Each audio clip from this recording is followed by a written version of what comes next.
오늘 강의는 크게 세 단계로, 세 종류로 나누어져 있습니다. 첫 번째는 4차 산업혁명이 무엇이냐 이야기를 좀 하게 될 거고요. 그 다음에 교회는 4차 산업혁명을 어떻게 바라봐야 될 것이냐, 그러면은 요걸 이야기할 거고요. 세 번째로는 이렇게 세상이 4차 산업혁명 세상이 되고 있는데 그 안에서 교회는, 즉 여러분은 어떤 모습을 보여야 되느냐, 이 세 가지 이야기를 하려고 합니다. 그런데 앞부분에 제가 오전 강의에서 이야기해 보니까 앞부분을 너무 시간을 할애하면 뒤에서 말을 제가 빨리 가게 되더라고요.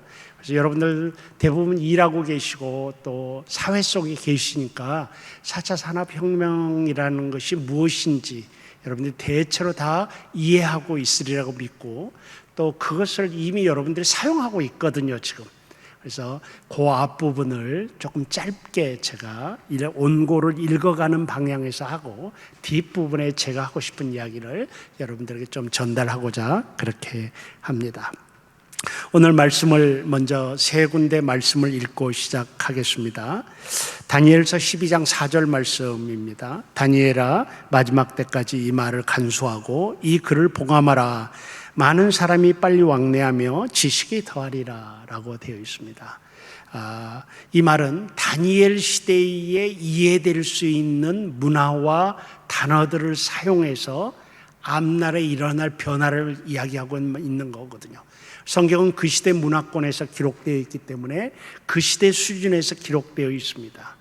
근데 뒤에 부분에 앞으로, 다니엘아 앞으로 말세가 되면은 사람이 빨리 왕래하고 지식이 더하리라, 이 말을 그 시대 언어로 표현했는데 오늘날로 말하면은 우리가 4차 산업혁명으로 바꿀 수 있습니다. 정말 얼마나 많이 빨리 우리들이 움직이고 얼마나 많은 지식이 우리 시대에 지금 범람하고 있는지 알 수가 없습니다. 그래서 말세의 치말에 갈수록 이런 현상은 더 빨라지겠고요. 지금 부산까지 가는데 앞으로 20분이면 가는 세상이 온다고 하지 않습니까? 그러니까 이렇게 빨라지고 있고 지식이 더하고 있고, 이런, 물론 다니엘 시대의 언어로 표현되어 있지만 이것은 앞으로 다니엘아 인류의 미래에 말세의 지말에 갈수록 정말 많은 과학적 발전이 있게 될 것이다 라는 것을 이야기하고 있다고 생각을 합니다. 그래서 이 말씀을 4차 산업혁명이라는 단어와 좀 연결시키기 위해서 이 말씀을 택했습니다. 두 번째로 창세기 1장 31절 말씀인데요, 하나님이 지으신 그 모든 것을 보시니 보시기에 심히 좋았다라는 말씀입니다. 즉 하나님은 신앙 영역에만 하나님이 아니시고 우리 세상 영역에서도 하나님이시거든요. 그것을 좀 신학적 용어로 쓰면은 특별 은총 영역과 일반 은총 영역이라고 이런 신학적 용어를 씁니다. 하나님은 교회의 하나님만이 아니고 신앙의 하나님만이 아니고 우리 세상 삶살이에도, 내 회사 생활에도 하나님이시거든요. 그래서 일반 은총과 특별 은총이라고 이야기를 하는데, 하나님께서는 세상 만물을 다 창조해 놓으시고 세상의 물건들을 보시면서 좋았다라고 했을 때, 하나님이 창조해 놓으신 이 세상을 바라보시면서 그것이 특별 은총이든 일반 은총이든 하나님 보시기에 아름다운 것이다 라는 말씀은, 오늘 제가 말씀드리고자 하는 중요한 상징적 의미가 이 말씀 속에 담겨져 있습니다. 마찬가지로 디모데전서 4장 4절 말씀도 하나님께서 지으신 모든 것이 선함에 감사함으로 받으면 버릴 것이 없나니, 이 1차적인 말은 음식에 관한 규례로부터 시작이 되었습니다. 음식을 먹을 것이냐 말 것이냐, 그때 당시 문화 속에서 시장에서 파는 고기들이 전부 다 우상에게 제물로 드려진 고기들이었기 때문에 교회 안에서 심각한 논쟁이 있었던 것입니다. 이 고기를 먹어야 되느냐 말아야 되느냐, 먹자는 사람은 먹어도 된다, 먹지 말아야 된다는 사람은 그건 우상에게 드려진 것인데 그걸 먹으면 되냐, 먹어야 된다는 사람은 그럼 우리가 고기를 어디서 구하겠느냐, 이런 갈등들이 있었던 것이죠. 이때 사도 바울이 지침을 주는데, 하나님께서 지으신 모든 것이 선함에 감사함으로 받으면 버릴 것이 없다. 즉 고기 자체에 문제가 있는 것이 아니라 그 고기를 바라보는 네 관점에 따라서 고기가 선한 것이 될 수도 있고 악한 것이 될 수도 있다라고 말하고 가르치는 것이거든요, 이 말씀이. 그래서 이런 세 개의 말씀을 통해 이 말씀 안에 사실 오늘 밤 제가 여러분들에게 드리고 싶은 내용의 핵심이 들어 있습니다. 4차 산업을 어떻게 바라볼 것이냐, 하나님은 4차 산업을 어떻게 바라볼 것이냐, 우리는 4차 산업을 어떻게 바라볼 것이냐, 이 내용들이 오늘 이 짧은 말씀 속에 상징적으로 담겨져 있다라고 이렇게 생각을 합니다. 여러분, 그 장문의 인용문을 제가 읽으면서 시작을 하겠습니다. 4차 산업혁명이 가져올 우리 삶의 모습을 인터넷을 서치하다가 제가 발견을 했습니다. 그래서 물론 신앙적인 글은 아닙니다. 절대로 신앙적인 글은 아니지만 4차 산업혁명이 우리에게 가져올 그런 우리 환경의 변화에 대해서 정말 잘 묘사를 해놨길래 제가 그걸 잠시 빌려서 강의에다 실어 놓았습니다. 제가 한번 읽어보겠습니다. 여러분 한번 잘 같이 따라오십시오. 아침이 되자 내가 가장 좋아하는 향기인 모가 향이 방 안에 은은하게 퍼지면서 감미로운 기타곡이 방 안을 가득 메운다. 어제 친구들과 모임이 있어서 과음했는데도 숙취가 없다. 배드캡슐이 술을 마신 것을 알고, 배드캡슐은 잠자는 침대, 이렇게 캡슐처럼 되어 있는 잠자는 침대를 의미합니다. 배드캡슐이 술을 마신 것을 알고 자동으로 뇌파 조절 장치와 숙취에 좋은 헛개나무를 수증기 형태로 자는 동안 내뿜었기 때문이다. 배드캡슐을 확인해 보니 건강상의 문제는 없지만 앞으로 이틀 동안은 간이 쉴 수 있도록 과음은 하지 않는 것이 좋겠다고 공고사항이 나온다. 일어나서 오늘의 일정을 보니 결혼식이 오후 6시 강남 공상호텔에서 열릴 예정이다. 스마트 거울 앞에 서서 집에 있는 옷 중에 결혼식에 입고 갈 만한 옷을 추천받는다. 하지만 마음에 드는 옷이 없다. 쇼핑몰에 접속해 이것저것 가상으로 옷을 입어보다가 괜찮은 옷을 발견했다. 오후 2시 23분경에 나의 근무지 쪽으로 배송 예정이라고 한다. 세상 참 좋아졌다. 이제는 전자레인지, 가스레인지가 필요 없다. 냉장고에 식자재만 넣어두면 조리법에 따라 아침밥을 요리해서 나오기 때문에 혼자 살아도 전혀 문제가 없다. 출근하려고 자율주행차를 불렀다. 집을 나오자 집안의 불필요한 전기와 가스가 차단되고 청소 로봇이 청소해준다. 자율주행차 침대에 누워서 오늘의 업무를 보고받고 내가 좋아하는 음악들을 들으면서 회사에 출근한다. 어떻습니까, 여러분? 여러분 다 직장생활 하시는 분들이죠.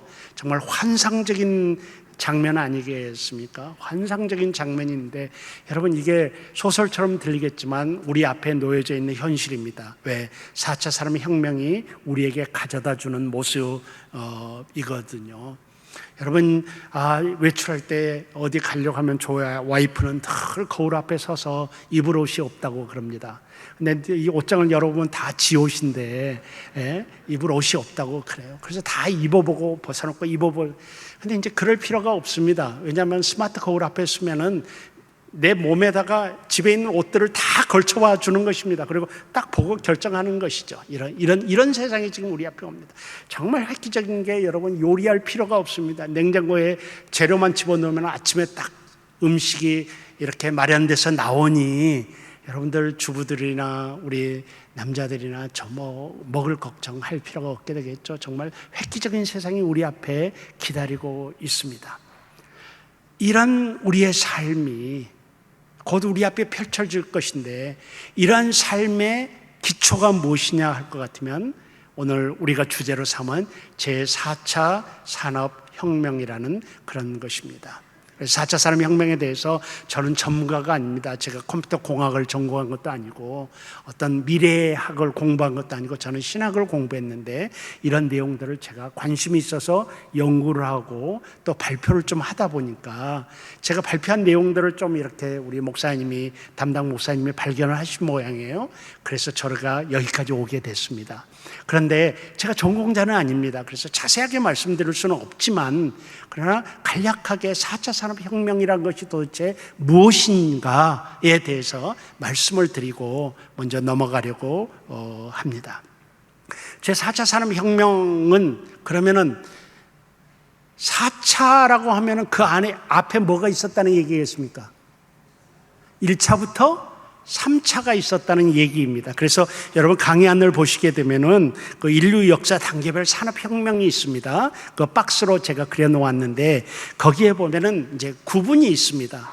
그래서 제일 처음에는 농업혁명이라고 있는데, 농업혁명이라는 것은 유목민이 정착민이 되는 획기적인 사건을 농업혁명이라고 합니다. 대부분 다 유목민이었는데 유목민이 농사를 짓는 정착민이 되는 그 과정을 농업혁명이라고 합니다. 이것을 기원 전 7000년이라고 하고요. 수렵 채집 경제에서 공유의 재배와 가축 사육 경제로 바뀌는 놀라운 혁명이었습니다. 이게 기원 전 7000년경에 있었던 일이고요. 그리고 1차 산업혁명이 있습니다. 이걸 동력혁명, 기계혁명이라고 하는데 18세기 후반, 그러니까 1900년대에 있었던 것인데, 이때 전기기관, 철도, 기계식 생산 설비, 이때 이제 놀라운, 과거에 전부 다 마차가 끌고 다니고 손으로 다 공장에서 기계를 만들던 시절에, 상품을 만들던 시절에 이때 동력, 기계가 만들어지고 전기가 만들어지고 해서 엄청난 인류의 큰 변화를 가져다 온 것이 1차 산업혁명입니다. 그리고 2차 산업혁명은 자동화혁명이고 또 동력혁명이라고 할 수 있는데 19세기에서 20세기 초까지 이르는 그런 문제인데, 전기기관, 철도, 기계식 생산 설비, 이런 것들입니다. 이게 이제 2차 산업혁명은 전기 동력, 대량 생산, 생산 조립 라인, 컨베이어 벨트 같은 이런 조립식, 이게 2차 산업혁명이라고 할 수 있고요. 3차 산업혁명은 이제 20세기 후반, 우리들이 다 겪었던 것입니다. 그러니까 제가 생각하기에 제가 컴퓨터를 쓰기 시작한 데가 286 컴퓨터로부터 시작했습니다. 근데 지금은 뭔지 모르겠습니다.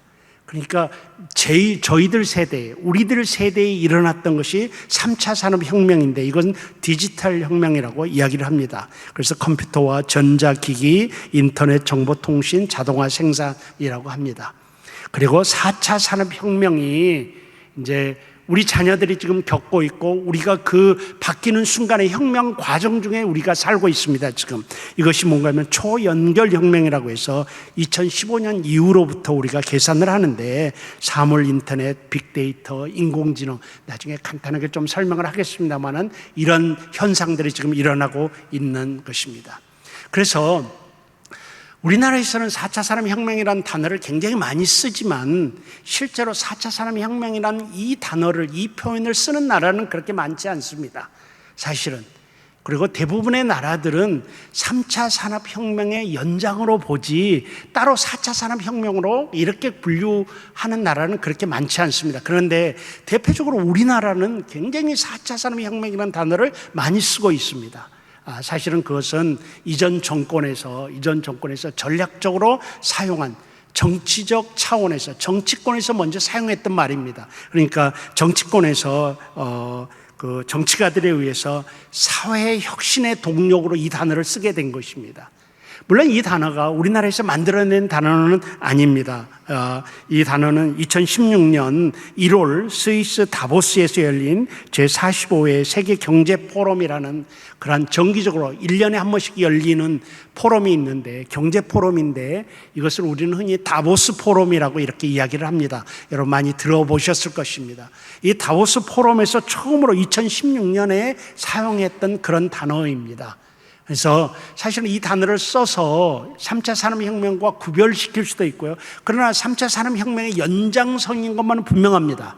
그래서 어떤 나라에서는 4차 산업혁명이라는 단어를 쓰지 않고 3차 산업혁명의 연장으로 보기도 한다는 사실을 좀 말씀을 드리고 싶습니다. 이것은 이미 와 있는 미래다, 지금까지 경험한 것은 앞으로 다가올 미래의 10분의 1에 불과하다, 어떤 경우에도 4차 산업혁명 이전으로 돌아갈 수 없다, 이렇게 이야기하면서 우리 앞에 나타나 있는 엄연한 현실로 받아들이고 있습니다. 그러면 정의가 무엇이냐, 4차 산업혁명의 정의가 무엇이냐, WEF의 정의, 이건 다보스 포럼을 이야기합니다. 월드 이코노믹 포럼이라는 뜻인데, 여기에서 정의는 디지털 혁명, 3차 산업혁명의 기반을 둔 물리적 공간, 디지털적 공간 및 생물학적 공간의 경계가 시작되는 기술을 융합하는 기술혁명이다. 뭐 말이 어렵지만 문제는 뭔가면 이 연결을 한다는 거예요. 모든 기술이 한꺼번에 연결된다는 그런 의미입니다. 설명은 나중에 더 자세히 하겠습니다.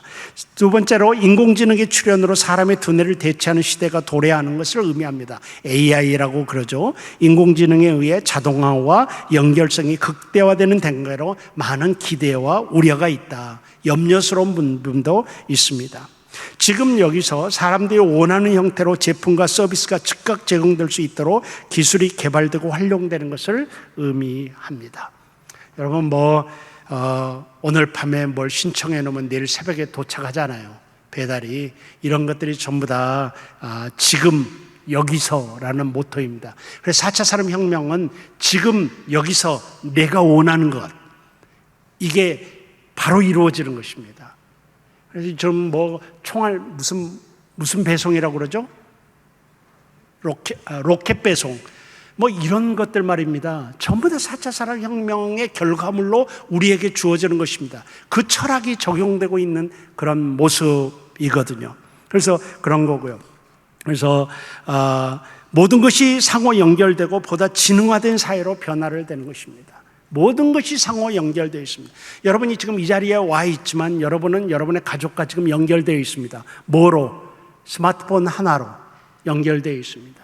여러분들이 지금 이곳에 와 있지만 여러분들은 혹시 여러분들 그런 기술을 지금 사용하고 계실 분도 계실 텐데 집안에 있는 전부 다 전자기기를 다 조절할 수 있습니다. 지금 이 자리에 있어서. 옛날 같으면 상상을 못하는 것이죠. 그래서 4차 산업혁명의 가장 큰 특징은 연결이에요. 사람과 사람이 연결되고요. 사람과 물체가 연결되기도 하고요. 이런 과정들입니다. 그래서 우리가 지금 떨어져 있어도 다 연결되어 있죠. 물건과 내 스마트 컴퓨터와 인터넷을 통해서 나와 다 연결되어 있습니다. 가족들과도 연결되어 있습니다. 이런 현상들이죠. 특징이 무엇인가 하면 그래서 융합과 연결이다. 융합과 연결이다. 정보통신 기술로 인해서 융합이 되고 연결되어 있습니다. 그래서 사물이 데이터와 공간과 직접 연결되어 있고요. 인간과 기계와 자원이 직접 소통하고요. 인간과 기계와 소재가 실시간 이렇게 소통하고 있습니다. 이 말이 무슨 말인가 하면은 요즘에는 공장에 가면요. 옛날 공장에 부품, 물품이 들어가서 생산해서 물건이 나올 것 아니겠습니까? 그런 각 부품들에게 전부 다 센서가 달려져 있습니다.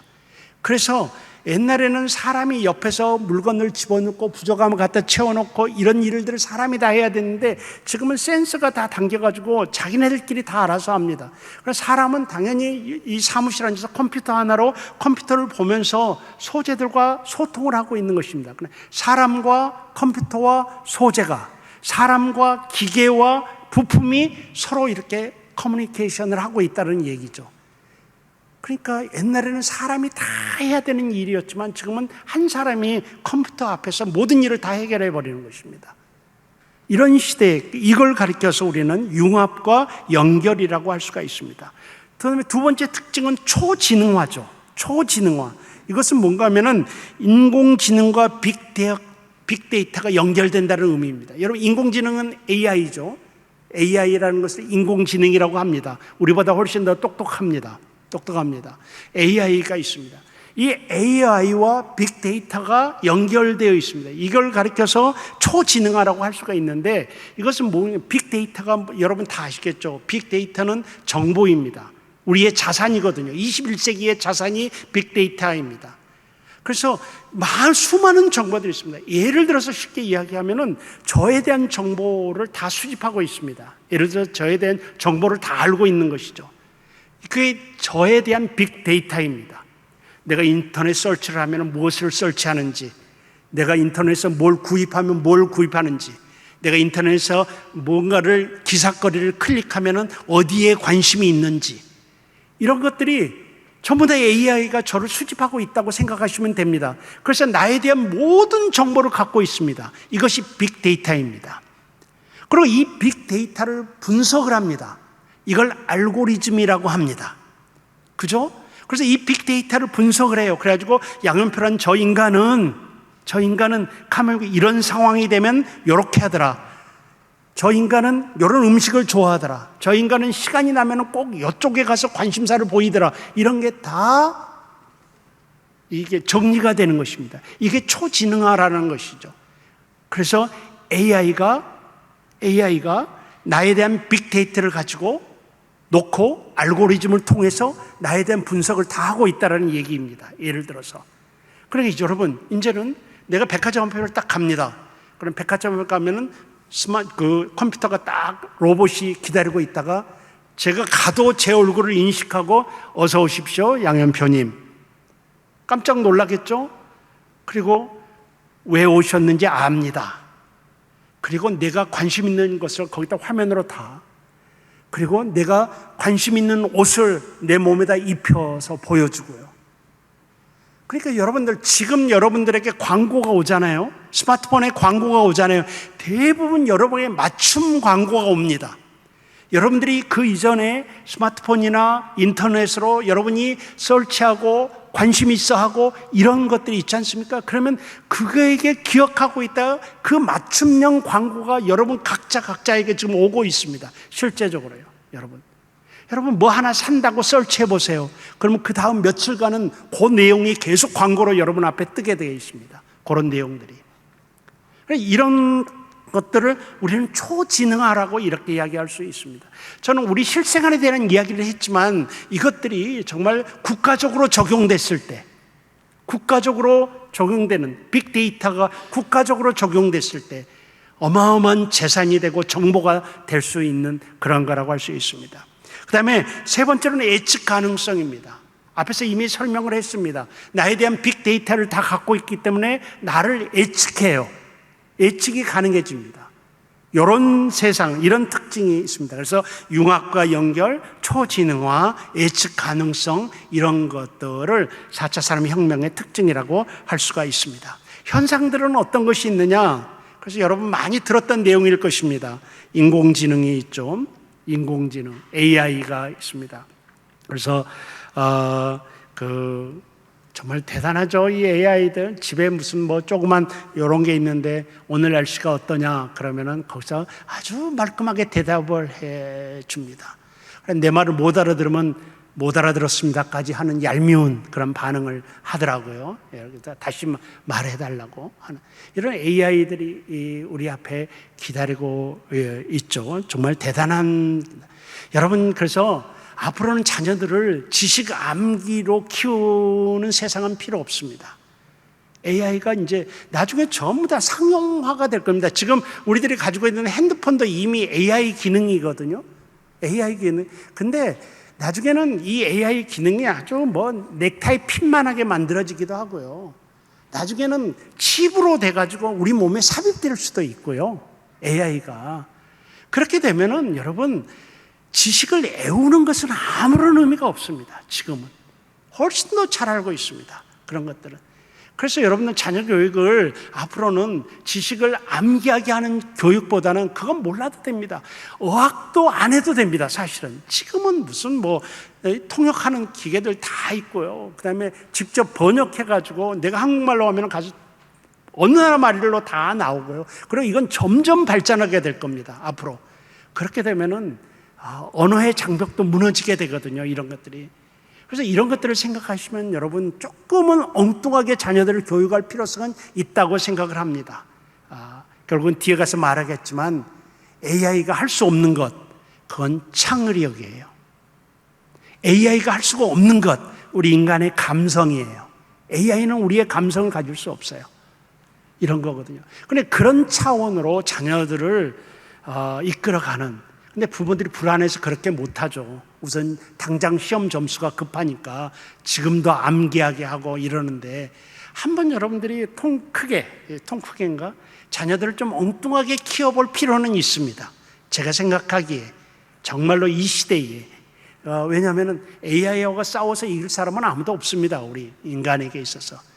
그래서 진짜 인간만의 고유 영역을 개발시킬 수 있는 교육으로 좀 갔으면 어떻겠나 하는 그런 생각도 저는 해보고 있습니다. 물론 저녀는 자녀를 다 키워서 이런 말을 하는 것입니다. 키워야 하는 여러분들에게는 목사님 엉뚱한 소리 마십시오 이렇게 말씀할 텐데 알아서 하십시오. 네, 인공지능이 있습니다, 여러분. 그래서 앞으로는 다 인공지능 상용화되어 있습니다. 상용화되어 있습니다. 두 번째는 로봇공학이죠. 앞으로는 여러분 가정집에 밥솥이 다 전기 밥솥이 있는 것처럼 여러분의 가사 도우미인 로봇들이 어느 집인가 상용화될 것입니다. 어느 집에서나 상용화될 거예요.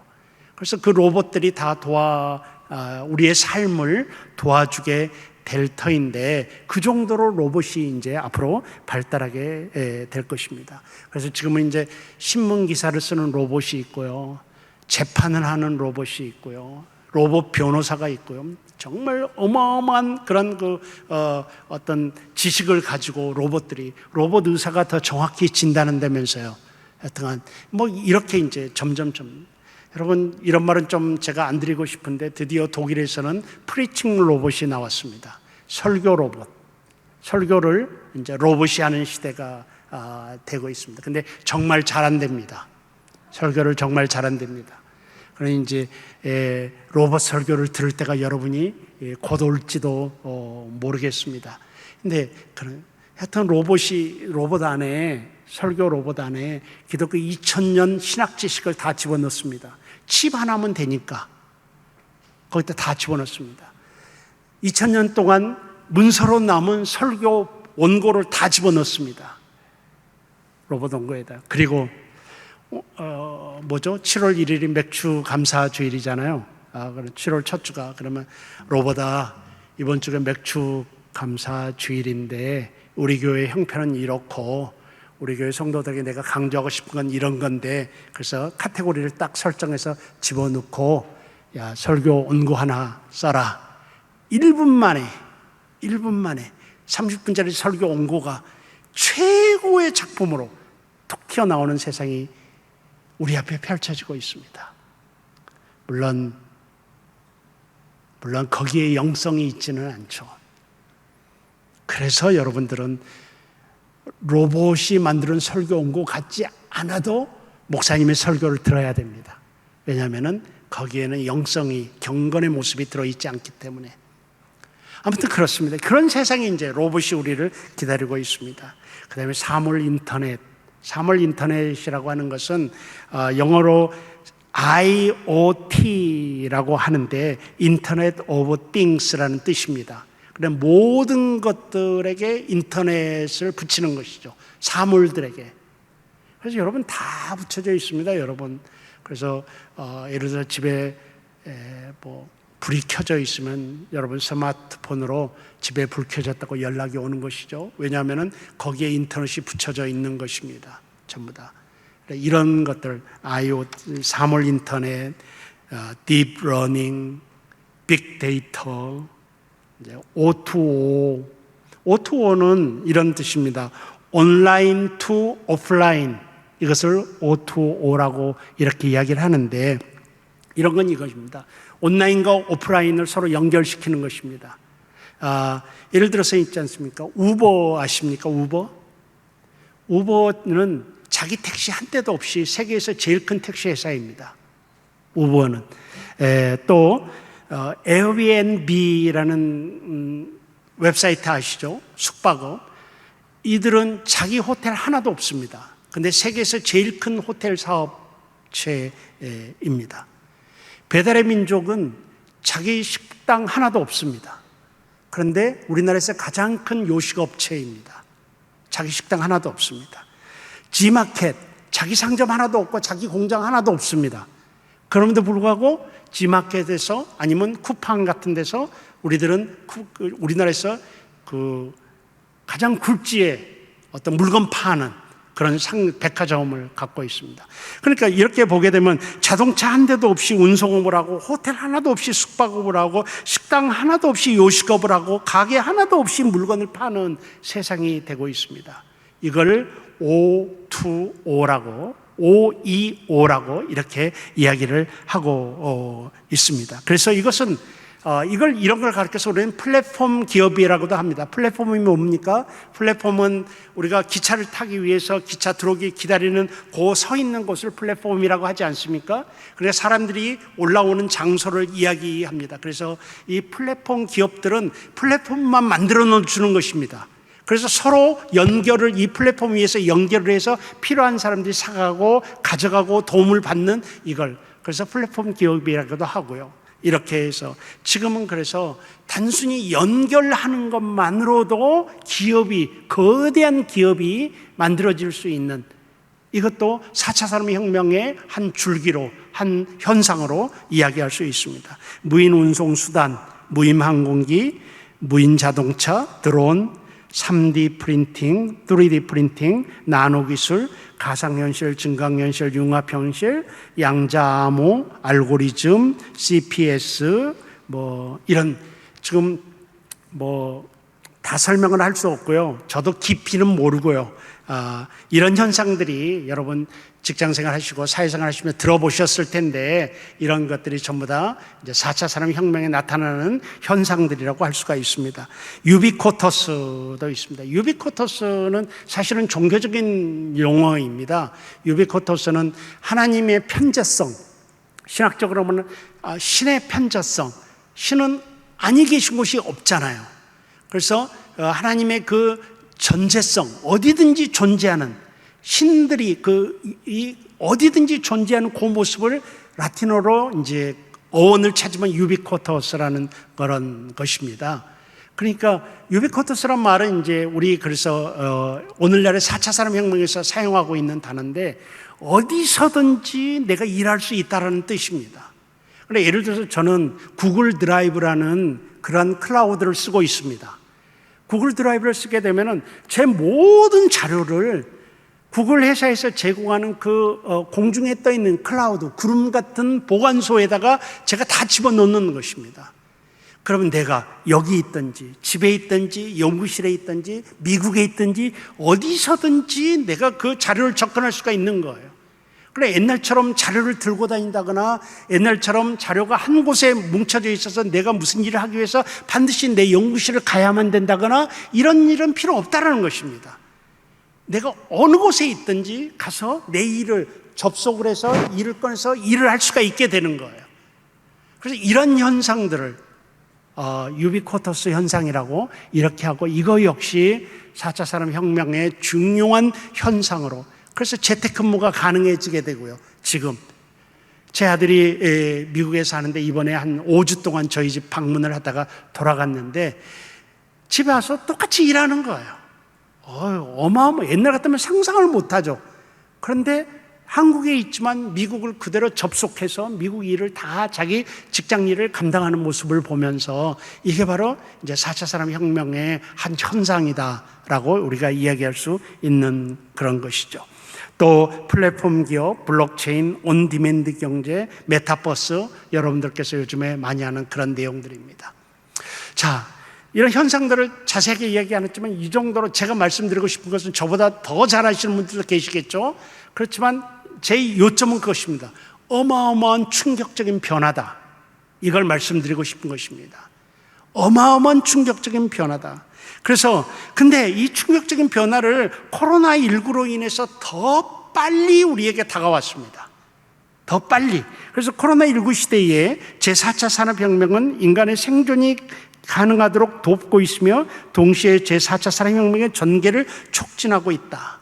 양승훈이라는 학자는 우리는 훨씬 더 빨리 4차 산업혁명 시대로 진입하고 있다. 10년, 20년 후에나 일어날 것이라고 예측했던 변화가 코로나 바이러스로 인해 불과 몇 달 만에 일어나고 있다. 라고 말하므로 코로나19가 디지털 문명의 발전에 기폭제가 되었음을 말하고 있습니다. 김사무엘이라는 학자는 촉매제로서의 코로나 바이러스라는 말을 사용하면서 코로나 바이러스는 폭발적 성장을 지속해왔던 과학기술의 촉매제가 되어 우리 일상과 융합하는 에너지를 제공했다고 주장했습니다. 이상명이라는 학자 역시 디지털 트랜스포메이션이라는 용어를 사용하면서 이렇듯 팬데믹은 코로나19죠. 팬데믹은 우리 생활 곳곳에 디지털 트랜스포메이션을 촉매제 역할을 하고 있다라고 이렇게 주장을 했습니다. 그래서 코로나19가 옴으로 인해서 4차 산업혁명의 발전이 더 획기적으로 진행됐다고 생각이 되고요.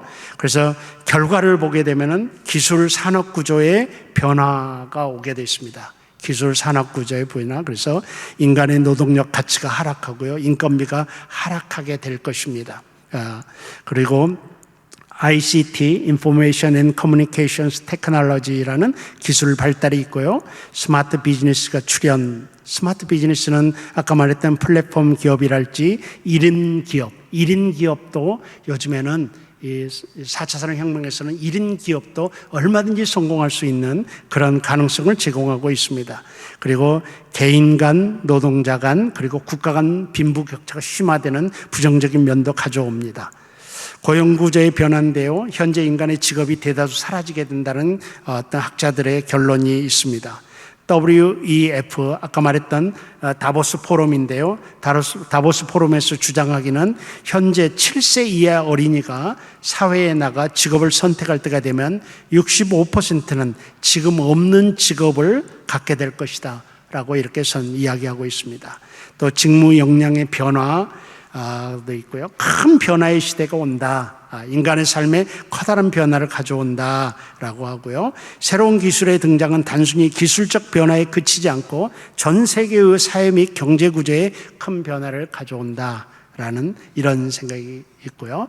또 4차 산업혁명은 소득 증가와 삶의 질 향상이라는 긍정적 측면과 기존 전통 산업의 붕괴, 일자리 쇼크, 부의 불평등 심화, 사회 부적응 현상 등의 부정적 측면을 동시에 가지고 있습니다.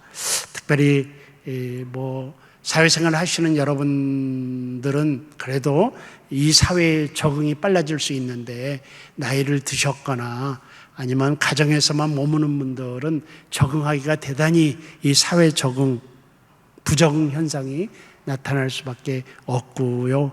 그래서 홀로 고립되는 사람이 많아집니다. 고립되는 컴퓨터 앞이나 아니면은 정보 단절 상태 속에서 고립된 분들이 많아진다고 합니다. 그리고 사생활 침해라는 새로운 이슈가 등장합니다. 우리의 정보를 다 갖고 있습니다, 여러분. 부정할 수도 있고 또 긍정할 수도 있고 그렇지만 이 구글이라는 거대 컴퍼니가 우리 모든 정보를 취합하고 있고 또 긍정적인 동기든 부정적인 동기든 등한 이 AI들이 우리 삶을 다 들여다보고 있습니다. 이런 것들을 이제 사생활 침해라는 새로운 이슈가 등장할 수가 있고요. 또 이제 지금부터는 이제 교회 이야기를 좀 하게 될 텐데요. 이런 세상 속에서 교회가 변화되어야만 한 그런 필요성이 생겼습니다. 탐네이러라는 유명한 미국의 신학자가 있는데요. 그 사람의 주장대로 이제는 디지털 세상이라는 가상 공간이 성교지가 되었으며 교회는 디지털 세상에 다가가는 준비가 필요하게 됐다라는 것입니다. 여기서 먼저 좀 우리가 이야기를 하게 되면은요, 여러분, 교회는 세상의 변화를 항상 이렇게 눈여겨봐야 됩니다. 눈여겨봐야 됩니다. 왜냐하면요, 교회는 세상 가운데 존재하기 때문입니다. 그렇기 때문에 지금 밖에 4차 산업혁명의 수많은 변화들이 우리 주변에서 일어나고 있는데 교회만 그런 현상에 대해서 담쌓고 있다고 한다면은 교회는 도태될 수밖에 없습니다. 도태될 수밖에 없죠. 그래서 그런 현상들을 잘 바라봐야 됩니다. 조금 이따 뒤에서 조금 더 설명을 드리도록 하겠습니다. 자, 이게 4차 산업혁명입니다. 다시 말씀드리지만 여러분 세상에서 사시면서 어깨너머로 공부한 저보다 훨씬 더 4차 산업혁명에 대해서 많이 아시는 분, 또 실제로 활용하고 계시는 분들이 있으리라고 생각합니다. 그럼에도 불구하고 제가 이런 말씀을 드리는 이유는 엄청난 변화다. 그리고 왜 이 변화를 설명하겠습니까? 교회가 이 변화를 인지해야만 된다. 교회가 이 변화를 인지해야 된다라는 거예요. 세상의 변화에 가장 빨리 따라가는 단체, 기업입니다. 기업입니다. 그죠? 그리고 세상의 변화에 가장 그냥 뒤따라가는 후진적인 단체 어디겠습니까? 어디겠습니까? 학자들이 그러는데 교회와 국회랍니다. 교회와 국회, 이 두 개. 좀 보시고 세상 변화를 보시고, 왜냐하면은 교회는 세상 속에 있으면서 세상에 복음을 전해야 되거든요. 복음을 우리끼리 갖고 있는 건 의미가 있지만 한 3분의 1 기능밖에 안 되는 것입니다.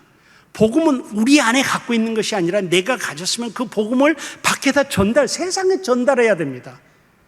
그러니까 복음을 세상에 전달하기 위해서 세상을 알아야 됩니다. 타락하자는 얘기가 아닙니다.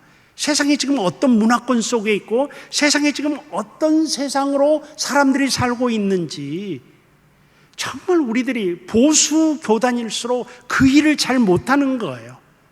잘못하고 오히려 교회에 높은 담 쌓아놓고 세상과 구별해서 세상 사람들에게 교회로 들어와라 그럼 구원받는다.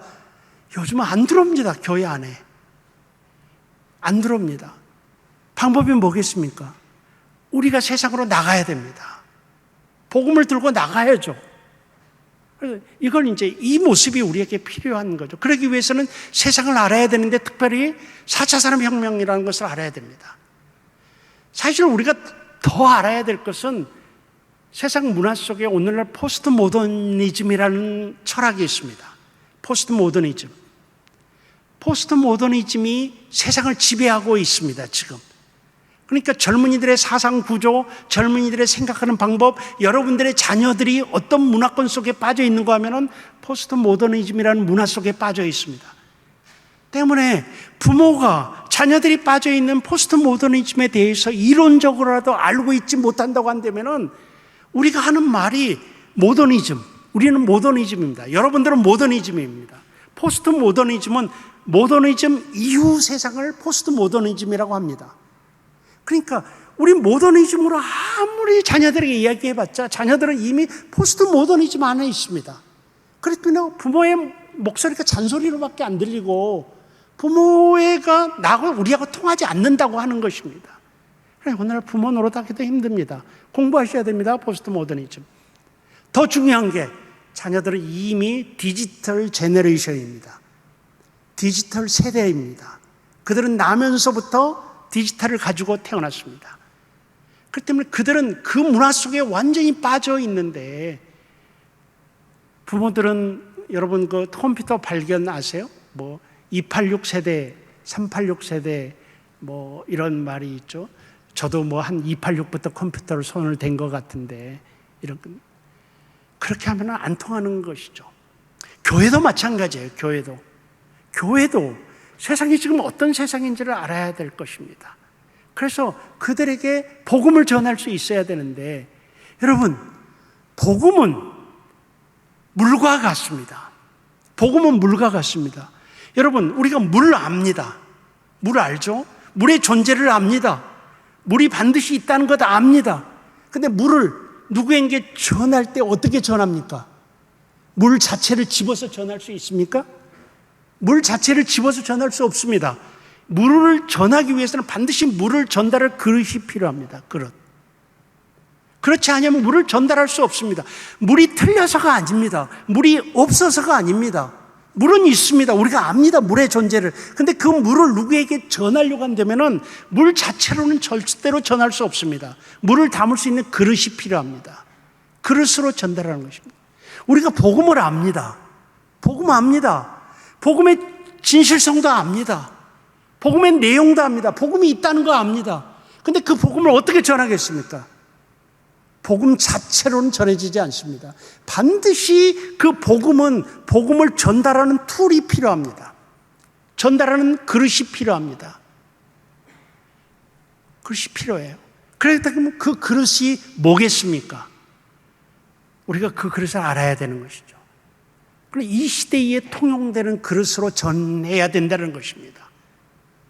우리가 보수는 복음에 대해서 보수해야 되지 방법론이나 형식에 있어서 보수가 아닌 것이죠.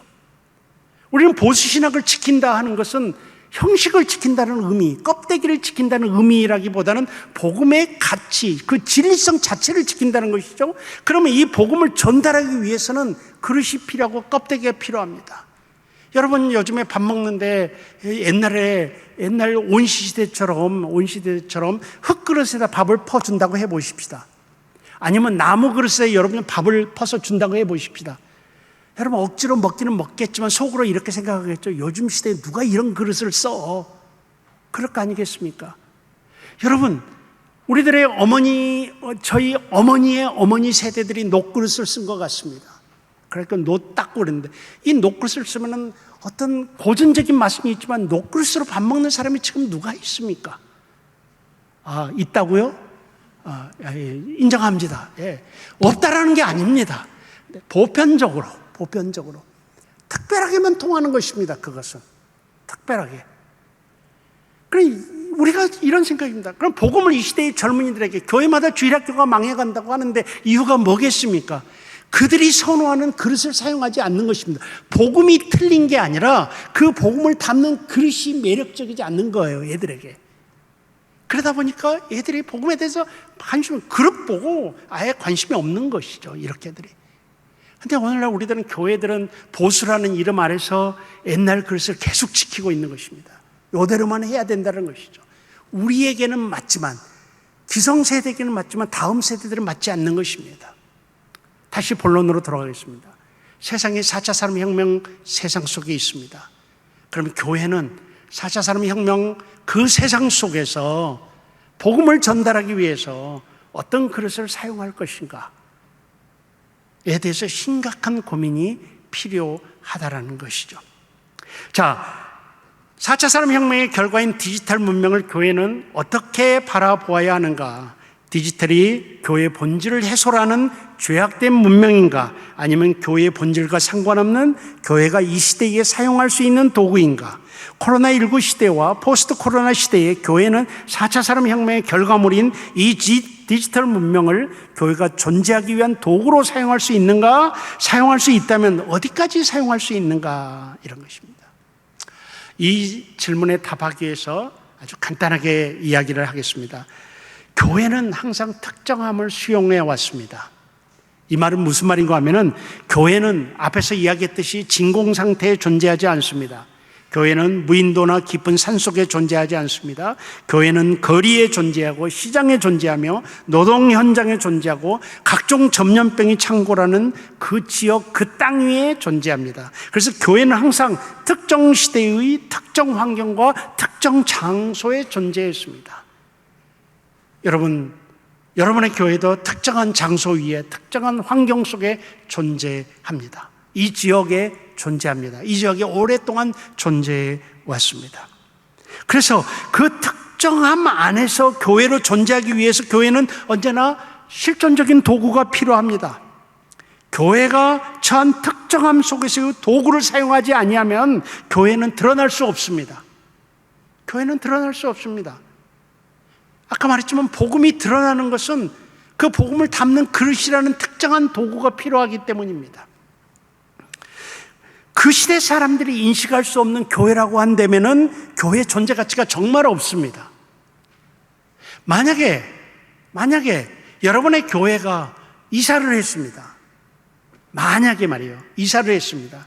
근데 동네 사람들이 교회가 이사 간지 아무도 몰라. 그렇다고 한다면은 이 교회는 이 특정함 속에서 역할을 감당하지 못한 것입니다.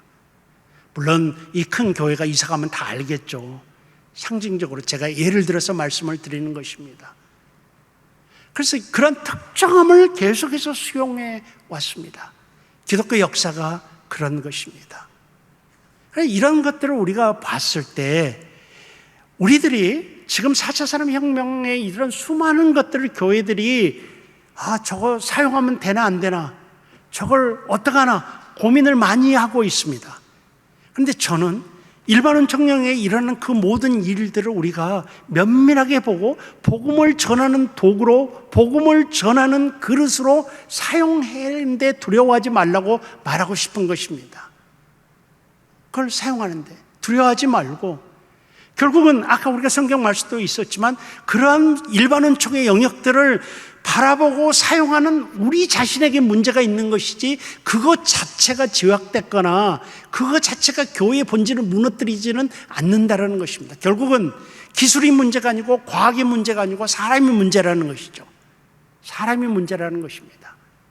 그래서 우리는 일단 두려움을 갖지 아니하고 주변에 있는 변화들을 과감하게 분석을 하고 교회가 사용할 수 있는 문화나 도구들은 사용해서 복음을 전하는 그릇으로 사용하자는 것입니다. 사실 여러분들이 지금 지키고 있는, 우리들이 지키고 있는 많은 도구들도 과거에는 일반은총 영역에 있었던 것들이에요. 근데 교회들이 갈등을 하면서 교회 안으로 수용을 해왔습니다. 수용을 해왔어요. 그래서 그 다음 세대인 우리들은 그것이 마치 교회 안에 전혀 문제가 없는 것처럼 사용하고 있는 거예요. 그 역사를 강의 안에다 좀 적어 놓았습니다. 쉽게 좀 설명을 하면은 여러분 뭐 여기 드럼 있지 않습니까? 드럼 있고 드럼이 있으면 분명히 기타도 있을 텐데 여러분 제가 어렸을 때는 드럼이나 기타는 사탄의 악기였습니다. 제 세대는 아마 아실 겁니다. 교회 안에 드럼과 기타가 자리 잡는데 얼마나 많은 논란 속에서 근데 지금 세대들은 교회 안에 드럼 있고 기타 있는 게 아무런 문제가 되지 않습니다. 당연한 겁니다. 이렇게 수용해 온 것이죠. 여러분 우리들 성찬식을 하잖아요. 성찬식을 개인잔을 다 쓰지 않습니까? 분잔할 때. 여러분 이 개인잔을 쓰게 된 게 우리 기독교 역사 가운데 80년밖에 안 됐다는 거 아십니까? 우리들은 너무 당연하게 이 개인잔을 쓰고 있지만 실제로 80년 전에 20세기 초에 스페인 독감이 있었거든요. 스페인 독감이 있어서 그때 당시에 이제 1918년에서 한 20년, 그렇게 2, 3년 동안에 있었던 독감인데 그때 있잖아요. 이 독감으로 인해서 전 인류가 5천만 명이 죽었습니다. 우리 5천만 명이면 우리나라 인구예요. 전체 인구가 죽었습니다. 20년대에 우리나라에도 이 스페인 독감이 들어와가지고 그때 당시에 우리나라 인구가 740만 명이었는데 14만 명이 죽었어요. 그때 당시에 우리나라 인구도. 이 스페인 독감 때문에 그 전에는 이 성찬식의 잔이 전부 다 큰 대접이었어요. 그래서 마시고 돌아가면서 공동체니까 이 역할이었는데 그 다음에 이제 이게 바뀐 거예요. 이렇게 된 거예요. 그러니까 정말 우리 기독교 2000년 역사 중에서 불과 80년 정도, 90년 정도밖에 되지 않습니다. 100년이 안 됩니다. 근데 우리들은 이걸 너무 당연하게 지금 받고 있습니다. 그런데 이 잔이 시작될 때 얼마나 교회 안에 논란이 있었는지 아십니까? 성찬식의 영어로는 모드라고 그럽니다. 성찬식의 방법에 있어서 잔 사용에 있어서 논란이 있었다는 것이죠.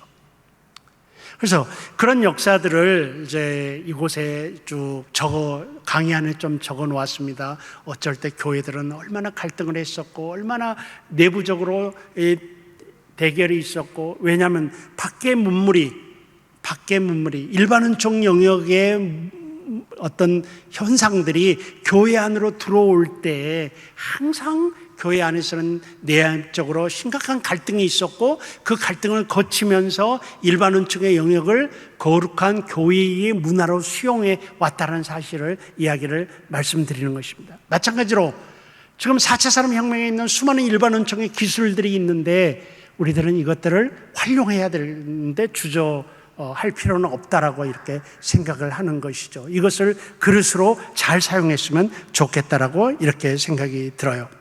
그래서 여러분 제 페이지하고는 좀 다른데 맞아서 그 세 번째 도구로서의 디지털 문명의 가치를 인정한다.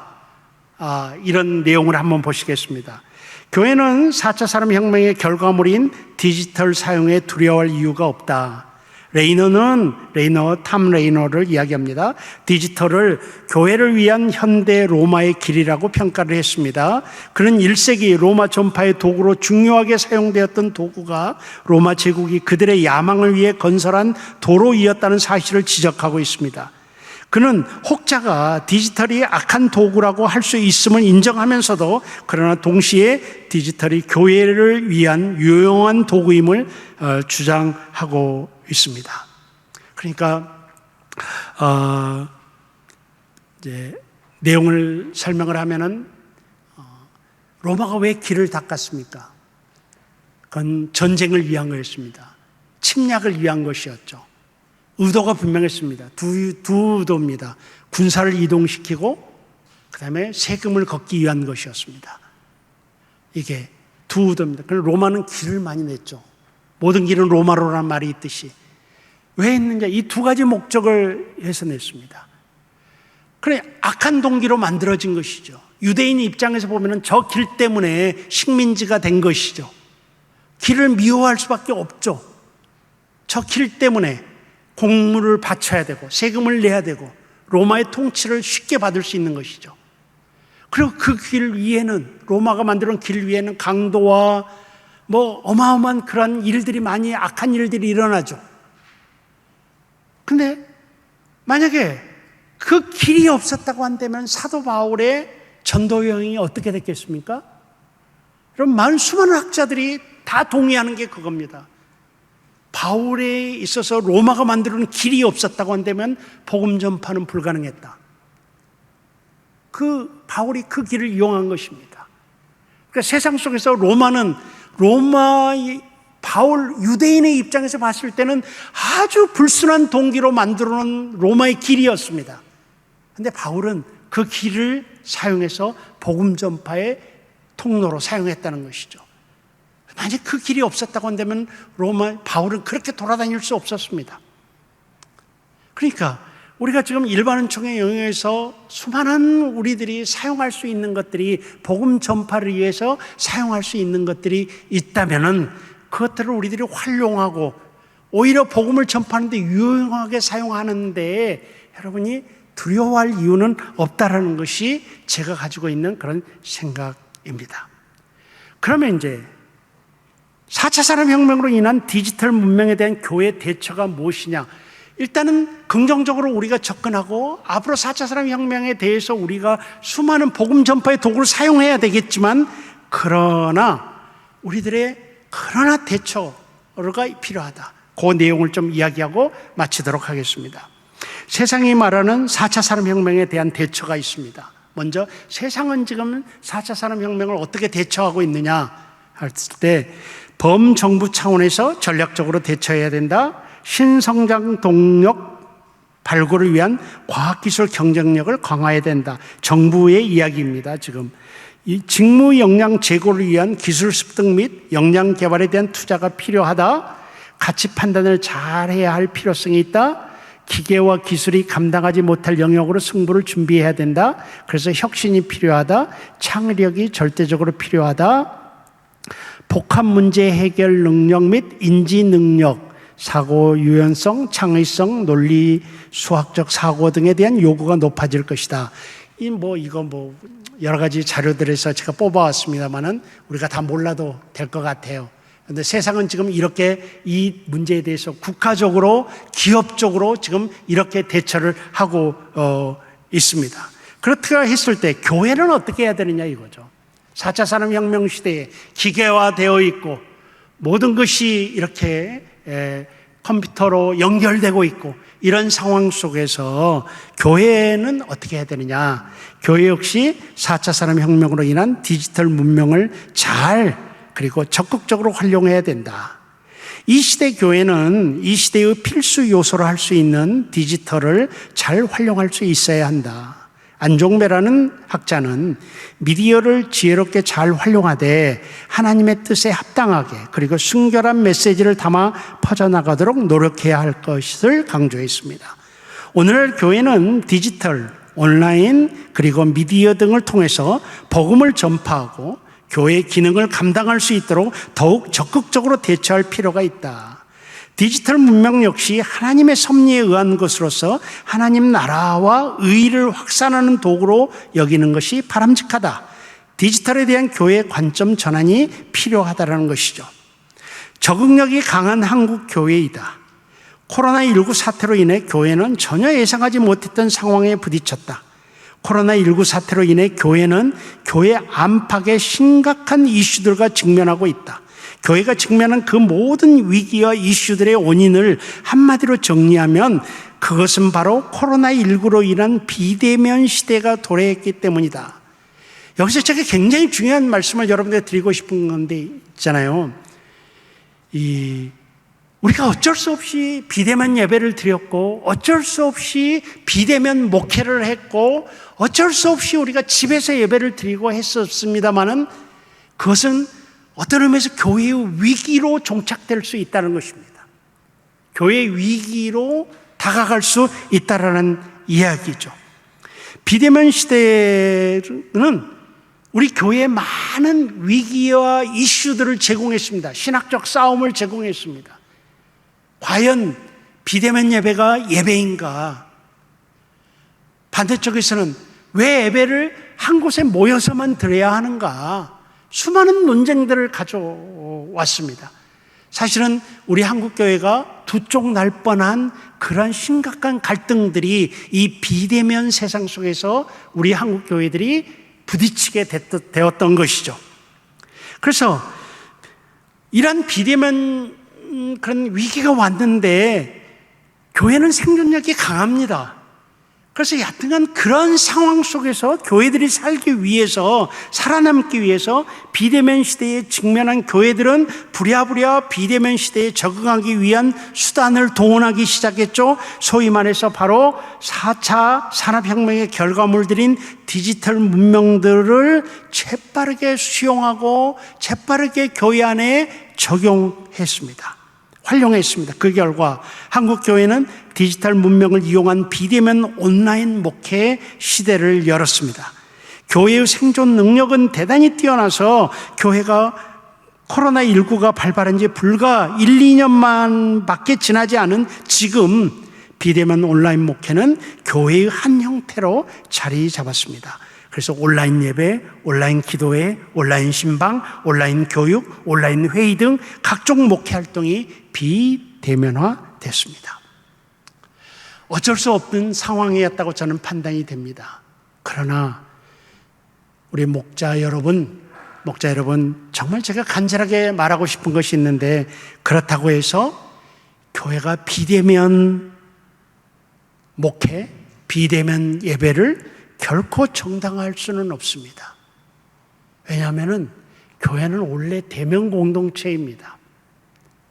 교회는 원래 식탁 공동체로 시작했습니다. 그리고 그 정신은 지금도 살아있어야만 합니다. 교회는 원래 페이스 투 페이스입니다. 얼굴과 얼굴을 맺다는 공동체이지 피지컬 공동체입니다. 그러니까 신체적으로 얼굴과 얼굴을 맛보는 그런 공동체이었습니다. 그리고 교회의 그 본질적인 모습은 변할 수 없습니다. 물론 교회사 역사 속에서 위기 상황 때 교회 모임의 안 모였던 시절들이 있었고 전염병이랄지 이런 때 우리만 전염병을 겪은 게 아니기 때문에 그리고 위기 상황 때 또 공익을 위해서 교회가 모임을 잠시 접는 역사적 사례들이 꽤 있습니다. 그래서 우리들이 전염병이랄지 정말 중차대한 공익이랄지 공익을 위해서랄지 했을 때 교회의 존재 가치가 우리만 위한 게 아니고 공익을 위한 것도 있기 때문에 때로는 정부의 협조에서 우리들이 모임을 잠시 안 모일 수는 있었습니다만은 이것이 정상화돼서는 결코 안 된다는 것이죠. 임시적인 것이고 한시적인 것이고 비상시대에 접목할 수 있는 내용이지 환경이지 이것이 항구적이 된다거나 정상적으로 여겨진다든가 여기에 젖어든다든가 이래서는 안 된다는 거죠. 우리는 지금 이 엔데믹 시대를 맞이해서 반드시 다시 대면 공동체로 돌아갈 필요성이 있다라고 저는 생각을 합니다. 제가 신학자로서 그리고 목회자로서 그리고 한 크리스찬으로서 아무리 생각해봐도 교회는 있잖아요. 대면 공동체입니다. 식탁 공동체입니다. 우리 남서울교회는 엔데믹 상황 속에서 얼마나 대면으로 회복이 됐는지 모르겠습니다. 회복이 됐는지 모르겠지만 많은 교회들이 7, 80%로 예상을 많이 하더라고요. 제가 돌아다니면서 보면은 아직도 100%로 대면으로 회복이 안 됐다고 해요. 근데 어쩔 수 없는 것 같아요. 여러분, 목자 여러분들도 기억하셔야 될 게, 사람들은 있지 않습니까? 우리 인간들은 변화에 저항합니다. 그렇지만 한번 그 변화에 적응하면 그 이전으로 돌아가지 않으려고 합니다. 그 변화에 적응한 다음에는. 그래서 집에서 편안하게 예배드리는 모습이 있었죠. 그래 여기에 적응하게 되면은 다시 주일날 굳이 교회까지 가서 이렇게, 그래서 할 수만 있으면은 빠른 시간 안에 예배 송출을 끊어야 될 것 같습니다. 그런 생각을 해봅니다. 이건 제가 제 개인적인 생각입니다. 하여튼 교회 형편에 따라서 많은 교회들이 결정해야 되겠지만, 그래서 예배당에 와서 예배를 드릴 수 있도록 이렇게 하는, 왜냐하면 저는 어렵게 생각하지 않습니다. 교회는 대면 공동체였습니다. 그렇게 시작했고 그렇게 유지해 왔고, 그리고 역사 속에서 특별한 상황일 때 비대면이 갔지만 다시 대면으로 다 회복됐고 하는 그런 모습들을 볼 수 있습니다. 그래서 우리들은 아무리 우리가 코로나19 때문에 적응을 했다 할지라도 다시 대면으로 돌아올 수 있어야 됩니다. 그 다음에 이 시대 때 우리가 강조할 게 경건과 도덕성과 투명성을 교회가 더 강화시켜야 됩니다. 그러니까 아무리 4차 산업혁명 시대, AI 시대가 도래한다고 한들 그것이 AI가 교회를 대신할 수 없고요, AI가 목회자를 대신할 수 없고, AI가 영혼을 소유할 수 없고, AI가 영혼을 터치할 수 없습니다. 교회는 정말 이 시대일수록 더 경건과 영성에 더 부활시키는, 더 경건해지는, 더 영성을 되게 되는. 여러분, 4차 산업혁명으로 세상은 윤리와 도덕이 변화되고 있습니다. 인간의 정체성은 흔들리고 있습니다. 중요한 게 인간의 외로움은 더 깊어지고 있습니다. 오늘날 왜 이렇게 점집이 잘 됩니까? 오늘날 왜 이렇게 점집이 잘 되고 오늘날 왜 이렇게 사이비 교단들이 늘어나고 있습니까? 첫 번째 원인은 인간이 애롭기 때문이에요. 인간이 불안하기 때문이에요. 그 애로움과 불안에 대한 정답을 우리는 갖고 있습니다. 교회는 갖고 있습니다. 근데 문제는 우리 교회들이 그 정답을 못 보여준 것이죠. 그러니까 사람들은 이 4차 산업혁명 기계화 속에서 사람들은 불안하고 사람들은 외로우니까 교회가 정답을 갖고 있는데 교회는 그 모습을 보여주지 못하니까 옆에 있는 점집 찾아다니고 어떤 사이비 종파에 매달리게 되고 이런 현상들이 일어나게 되는 것입니다. 점점 더 외로워질 것입니다. 기계가 번성할수록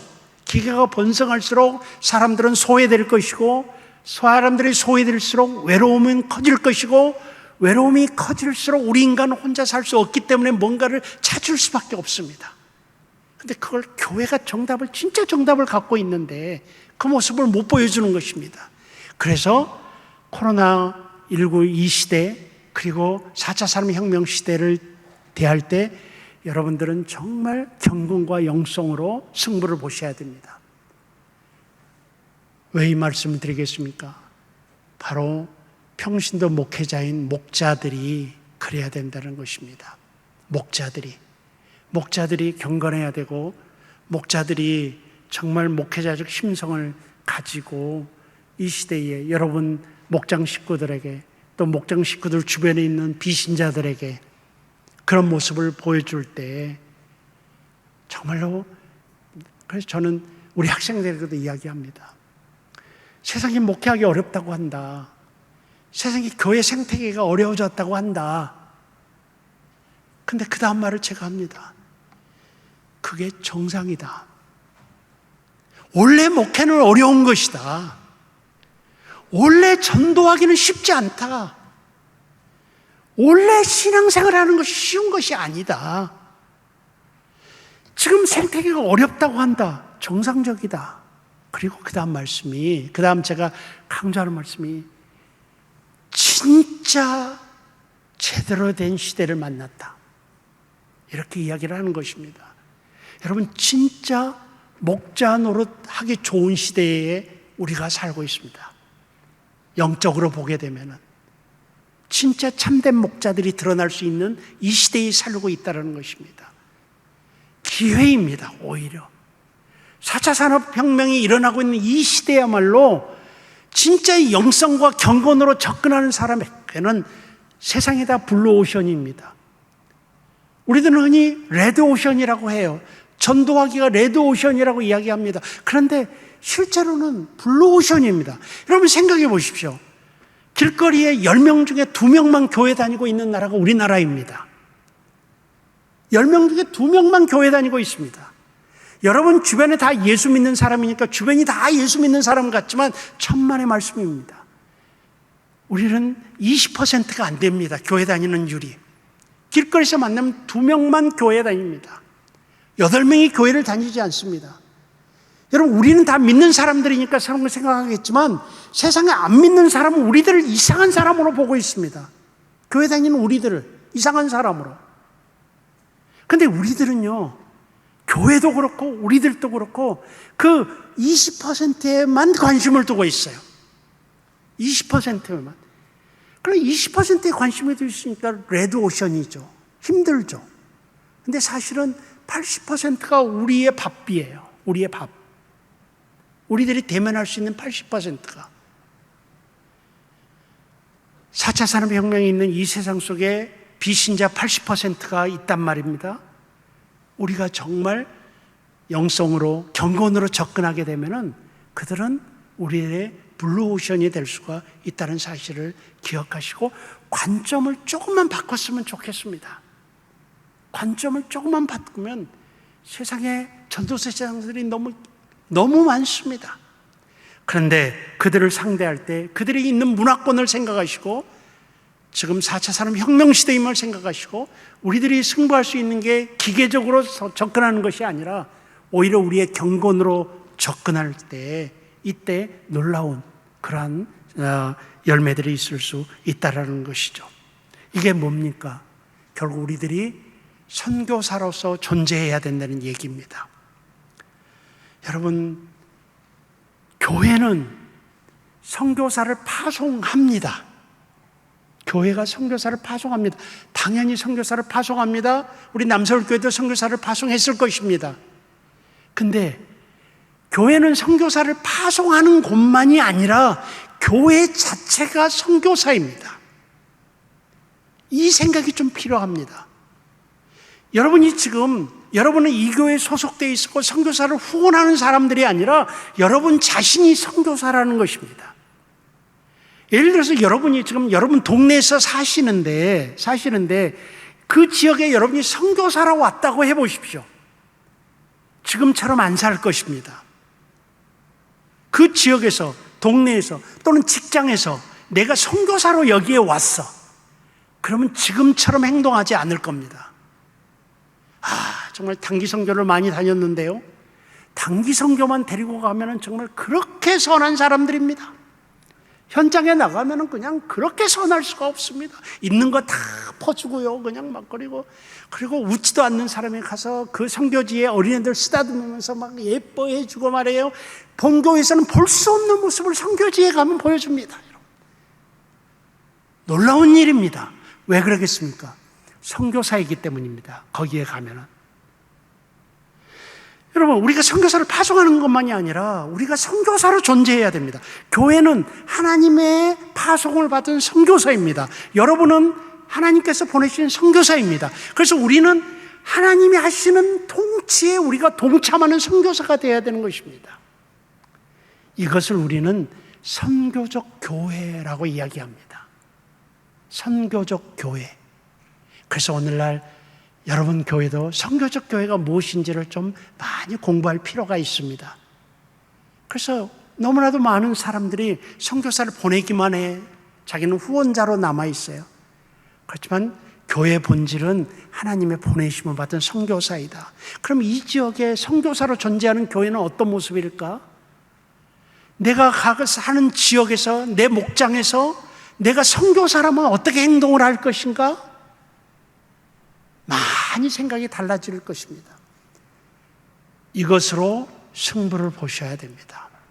이것으로 승부를 좀 보셔야 됩니다. 이것을 선교적 교회 또는 선교적 백성 또는 성육신적 교회, 성육신적 백성 또는 사도적 교회, 사도적 백성 이렇게 표현을 합니다.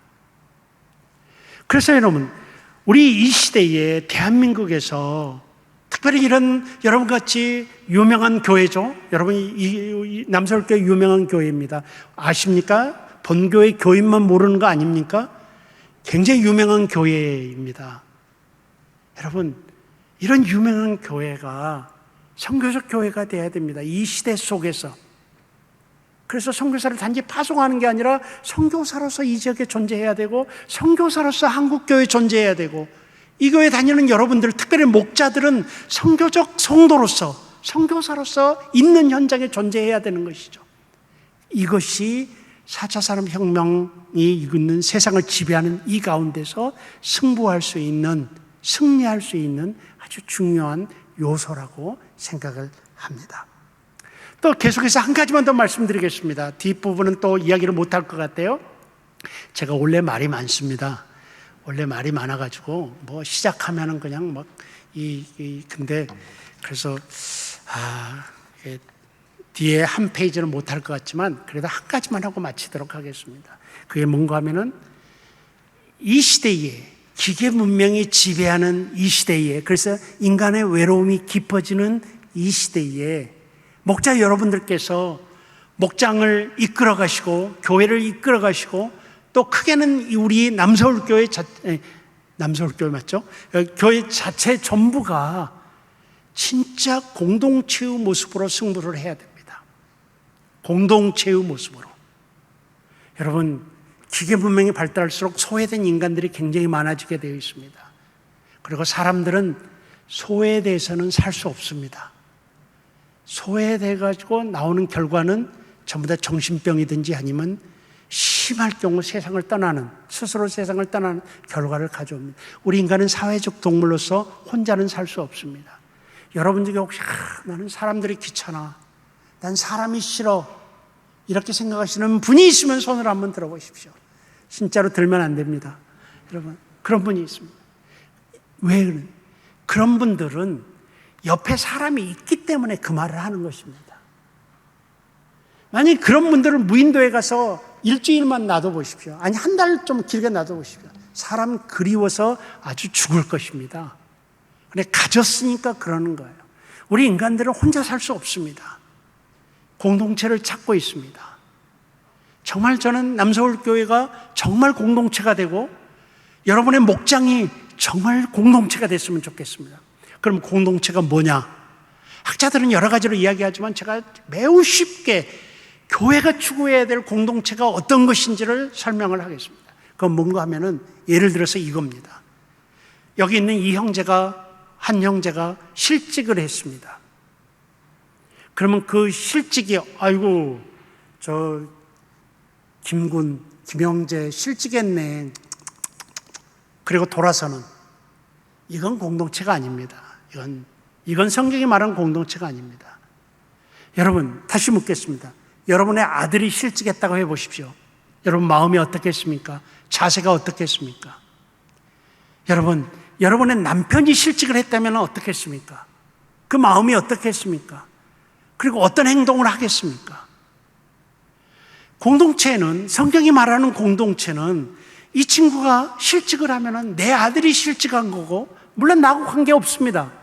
그러나 혈연이 아닙니다. 그러나 내 남편이 실직한 것으로 여기고 거기에 맞는 마음을 갖고 거기에 맞는 행동을 하는 것이 성경이 말한 공동체입니다. 여러분, 여기 있는 이 자매가 출산을 했습니다. 어이구, 저 자매 출산했구만, 축하해. 그리고 돌아서 강 건너 불구경하듯이. 그건 세상에서도 다 하는 일입니다. 그런데 만약에 여러분의 딸이 출산을 했다고 해보십시다. 그러면 어이구 축하하네. 그리고 돌았습니까? 절대로 그럴 수 없을 것입니다. 날마다 미역국 끓여다 갖다 들이댈 것입니다. 미역국 갖다. 여러분의 딸, 여러분의 아내, 여러분의 며느리가 출산했을 때 그때 모습을 해야 되는 것입니다. 이게 초대교회부터 이어져 온 교회 공동체의 모습입니다. 이게. 자, 이 AI가 판을 치고 테크놀로지가 지배하는 이 세상 속에서 인간은 점점 소외되고 있고요. 점점 외로워하고 있고요. 여러분, 이런 세상 속에서 교회가 승부할 수 있는 것이 무엇이냐 할 것 같으면 공동체입니다. 공동체입니다. 사람들은 제일 처음에 메시지, 즉 복음의 귀를 기울이지 않습니다. 그래서 어떤 전도학자는 이렇게 말합니다. 누가 복음의 귀를 기울이지 않느냐, 그러면 그에게 먼저 공동체의 모습을 보여줘라. 이렇게 이야기하고 있습니다. 그러니까 복음의 메시지 능력보다도 복음을 쉽게 받아들이질 않지만 일단 공동체의 모습을 보여주게 되면은 복음에 대한 문이 열린다라는 거예요. 목자 여러분, 정말 여러분 헌신하고 있고, 정말 여러분 희생하고 있고, 봉사하고 있고, 여러분 시간, 물질을 다 바치고 있는 거 다 압니다. 거기다 덧붙여서 진짜 공동체를 한번 만들어 보십시오. 조금 더 힘들 것입니다. 조금 더 헌신해야 될 것입니다. 조금 더 귀찮은 일을 해야 될 것입니다. 그러나 그 공동체의 모습은 이 시대의 과거의 미래의 교회가 사용할 수 있는 최대의 무기입니다. 교회가 세울 수 있는 그 공동체를 여러분들이 가지셨으면 좋겠다고 하십니다. 그래서 한 사람에게 관심을 갖고, 교회는 이렇게 대형 교회가 되면은 그런 일일이 신경 쓰는 공동체의 모습을 유지하기 어렵습니다. 그래서 목장이 중요합니다. 그래서 목장이 중요합니다. 목장이라는 작은 교회, 그 작은 공동체에서 정말 공동체의 모습을 보이게 되면은 그 공동체가 모여서 좀 더 큰 목장인 교회가 되고, 그러므로 말미암아 이 시대에 교회의 독특성을 내보일 수 있다라는 그런 것이죠. 그래서 여러분들 그러한 모습으로 좀 이 시대를 좀 대처했으면 좋겠다라는 생각을 해봅니다. 결론적으로 한 가지 애화를 들고 마치려고 합니다. 여러분 영어로는 위니 더 푸라는 만화 영화를 아십니까? 곰돌이 푸. 그거 아시죠? 아마 자녀들하고 분명히 한두 번은 보셨을 텐데, 저는 미국에서 자녀를 키웠는데, 미국에서 자녀들을 키우면서 그것들을 같이 많이 보고 그랬습니다. 곰돌이 푸가 어떤 캐릭터입니까? 아주 스마트한 캐릭터입니까? 그렇지 않죠? 약간 우둔하죠. 노란색 바지를 입고 다니면서, 네, 그런 곰돌이 푸 이야기가 있습니다. 여러분, 이제 곰돌이 푸의 그 곰돌이 인생의 최대의 목적은 뭡니까? 꿀을 따먹는 것입니다. 그래서 모든 에피소드에 전부 다 곰돌이가 꿀을 발견하고 꿀을 따먹는 그런 에피소드입니다. 그런데 모든 내용에 있어서 제가 봤을 때 꿀을 성공적으로 따먹은 적이 한 번도 없습니다. 항상 벌에게 쫓기고 다니고, 그래가지고 쫓겨서 벌에 쏘이고, 그래서 우물가에 우물속을 신고 연못 물속으로 들어가서 피하고, 하여간 이런 에피소드가 대부분입니다. 한 번도 성공한 적을 제가 본 적이 없어요. 어느 날 그 곰돌이 푸를 보는데 제가 보기에는 정말 쇼킹한 그런 장면을 하나 봤습니다. 그리고 그 장면은 제가 목회하는데 제 목회 철학으로 자리를 잡았습니다. 그건 뭔가 하면, 그날 또 곰돌이 푸는 꿀을 발견했습니다. 근데 그 꿀이 어디에 있는가 하면은 고목나무 저 끝에 있습니다. 이걸 따먹어야 되는 거예요. 저 꿀을 이제 훔쳐 먹어야 되는 거예요. 그 장면입니다. 그 꿀을 발견하고 고목나무 밑에서 이 푸가 취하는 액션이 있습니다. 그 캐릭터를 생각해 보십시오. 한 손에 뒷짐을 딱 쥐고 고목나무를 뱅글뱅글뱅글 돕니다. 그러면서 머리를 톡톡톡 칩니다. 그러면서 하는 말이 있습니다. 이 말을 합니다. 뱅글뱅글 돌면서 think, think, think, think 이러면서 돌아갑니다. 무슨 말입니까 이게? 생각하자, 생각하자, 생각하자. 요점은 뭐겠습니까? 저 꿀을 어떻게 따먹을까? 생각하자, 생각하자, 생각하자. 그 머리에서 나오는 봤자 못 따먹어요. 못 따먹어. 그리고 실제로 못 따먹어요. 스마트하지 않거든요. 그렇지만 빙글빙글 돌면서 그 수준에서 계속 머리를 툭툭 치면서 띵크 띵크 띵크 하면서 돌아다녀요. 이 장면이 저에게는 정말 강력한 메시지로 다가왔습니다. 강력한 메시지로 다가왔어요.